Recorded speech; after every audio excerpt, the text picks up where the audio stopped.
The story of the Great Landslip, 1839. Various signs of the impending landslip began about 2 weeks before Christmas, following 6 months of unprecedented rain. Cracks began to appear on the cottages in the undercliff. Fissures began to open on the cliff top. At 3 o'clock in the morning of Christmas Eve, a family living about half a mile from the cliff edge heard crashing noises. At 1 o'clock the following morning, which was Christmas Day, William Pritchard, a labourer who lived in the vicinity, was returning to his cottage.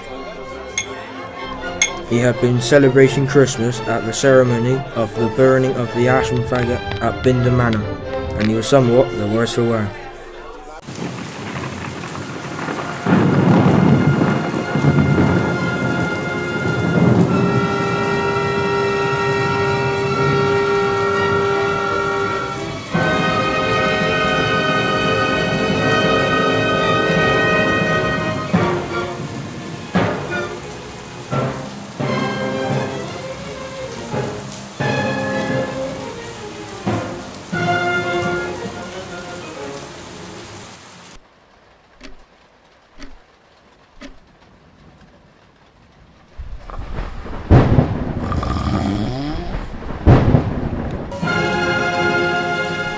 Later on Christmas night, 2 men from the Coast Guard were down at Culverhull Point, where they noticed cracks and fissures opening up, and later 2 others saw the sea boiling and roaring.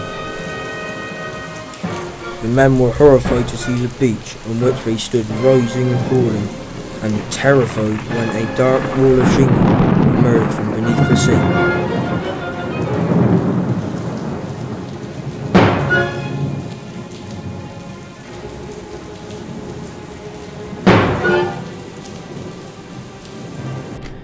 In the morning, the destruction of the landscape was there for all to see. 8 million tons of cliff rock had broken off and slid towards the sea. A large chasm was created, and the mass of chalk and green sand that was separated from the mainland became known as Goat Island. There were many theories as to what had caused this upheaval. Some thought that it was the work of rabbits burrowing into the ground. Others thought that a dormant volcano had erupted, but many thought it was the mark of the wrath of God.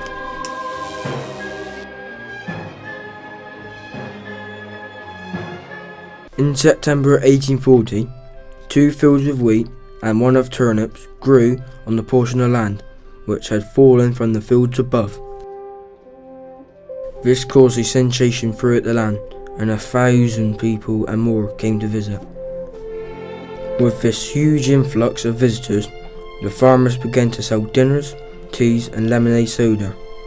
They also charged 6 pence apiece to walk across the fields.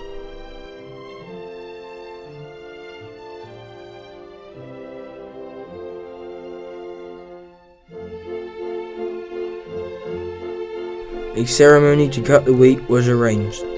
It was called the Wonder of the Age, perfectly attuned to the coming fashion for Gothic landscape, most sublime. A young Queen Victoria came to visit and ordered her yacht to sail close to the shore to see the amazing spectacle of Goat Island.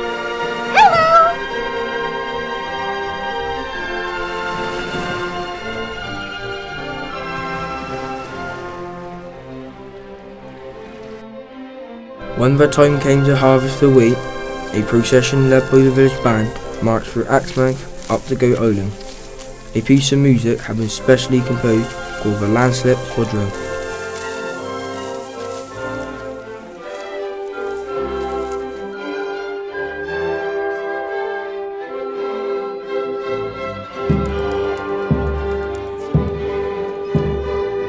The village girls were all dressed in blue as a tribute to the goddess Ceres, and were presented with brooches in the shape of a scythe to mark the occasion.